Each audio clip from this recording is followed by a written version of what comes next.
The interstate system is an extremely impressive part of America's history.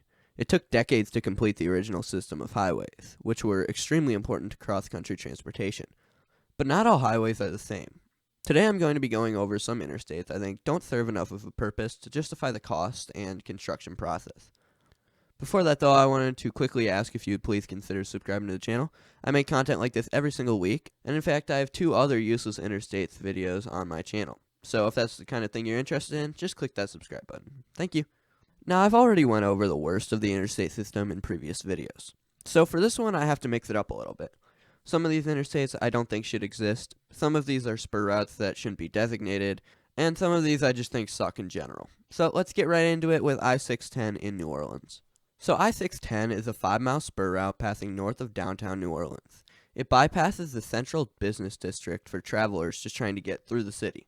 The highway had a lot of opposition, with it passing literally straight through City Park. People were not big fans of this, which delayed the highway a good bit.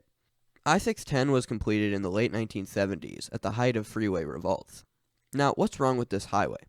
It serves a purpose by passing the downtown, and it has an important start point and end point. Well, it's not that I think I-610 shouldn't exist, but I do think the designations for I-610 and I-10 should be switched. Right now, Interstate 10 goes out of its way to loop down to the downtown before coming back up. This seems like more of a spur route than a main cross-country route. Why isn't that Interstate 610 instead, and then have I-10 go north of the downtown? In fact, while we're here, why doesn't I-10 just travel north of Lake Pontchartrain, and then have I-12 come into New Orleans instead?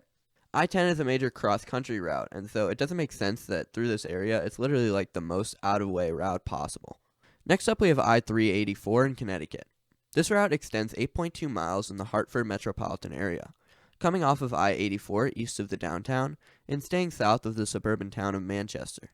Now, Manchester is a relatively small suburban community, so it's pretty confusing that I-384 basically only serves the town before just kind of puttering out at a small interchange with US 44 east of the city. This is one of those highways where you can just tell by looking at it that there's something more going on, because the area it's serving simply isn't big enough to warrant a full spur route. So basically this is not originally a spur route, and was the beginnings of a planned route for I-84 that would take it along the US 6 corridor through eastern Connecticut into Rhode Island, finally ending at an interchange in Johnston west of Providence. You can actually still see the interchange where it was meant to connect, but evidently that didn't end up happening, and after a change of plans, I-84 connected up into the Massachusetts Turnpike instead. With this, the current route was converted into I-384 and has been stagnant ever since. There are still talks of expanding it east, but if we're being honest, that's not likely at all. Next up, we have I-705 in Tacoma, Washington. This is a fun little 1.5-mile route connecting I-5 to the central business district of Tacoma. The route was planned in the 60s after I-5 was built, bypassing Tacoma and bringing a lot of traffic away from businesses in the central area. This caused the city to actually ask for an easy connection to their downtown. This ended in a plan for State Route 509 to be built along a railroad system just east of the downtown. The plan was ready, but there were some budget concerns, with them not being able to afford a state highway of this size and importance. So the US government stepped in and proposed it be called Interstate 705 instead. So what's my problem with this highway? Well, I think the main thing with I-705 is that there really just isn't a lot of room for it. It's kind of tucked very tightly on a hillside going through the downtown before it abruptly ends. I do think there could have been a cleaner way to connect the city to I-5, and an interstate was just not the best option for this situation. Next up, we have I-579 in Pittsburgh, one of my more controversial opinions.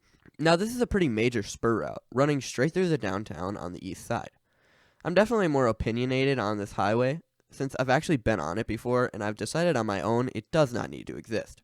So first of all, Pittsburgh's geography is already not very friendly to freeways, making it super hard to build them and combat traffic. And I've decided that at some point you just need to stop. Like, look at this highway and tell me Pittsburgh hasn't gone too far.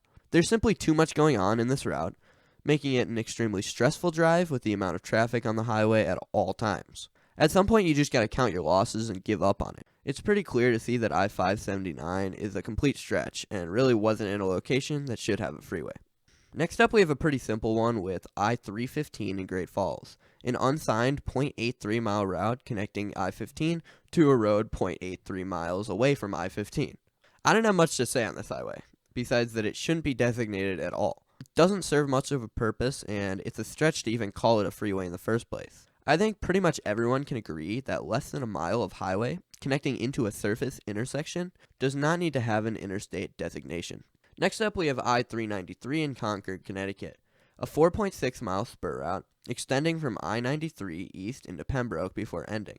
Now, looking at this highway, we see a few problems. First of all, Concord is a city of 44,000 and is growing relatively slowly. It doesn't really need a full spur route anyways, but what's even worse is that this highway doesn't even extend into Concord. I-93 goes east of the downtown, and I-393 extends east of I-93, away from the downtown. This interstate doesn't serve the main city of Concord anyways, but instead the east side of the town, which is much less built up. It then just ends once it gets out of the city and turns into a surface road. Now this one relates to I-384 in Hartford more, because it was actually meant to be extended. There were multiple feasibility studies exploring the idea of building it towards Dover and Rochester, New Hampshire. After much work, this was deemed impossible, and they instead upgraded US 4 in the area.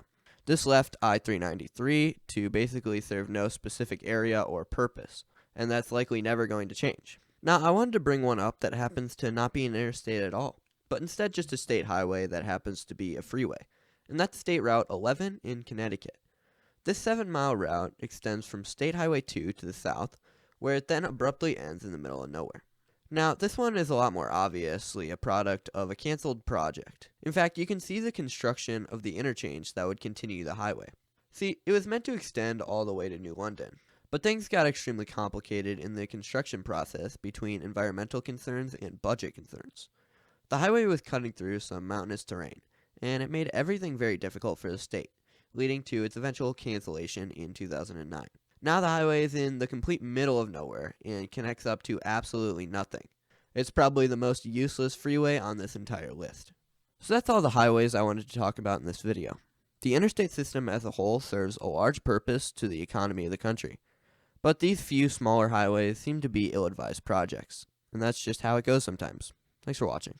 Thank you to the members this week: Don Jashulia, Elijah Pass, Big Pasty, Jeremy Crone, Vancouver, Wolflink71, Snyder Schwein, Florida Jake, Philip Gertz, Somnam Woods, Stormy Knight, Nikita Martinoff, KMS162, Haystack, Benjamin Whiting, Ryan Devins, Hazev the Wolf, Jake Holloway, JL, Dominic Psyche, Rosebud4, and Bryson. I appreciate you all so much. You really keep the channel going. You guys are the best. If you want to become a member, the link is down in the description below, as well as next to the subscribe button. All of this money goes straight into my savings for college and like getting a car and stuff.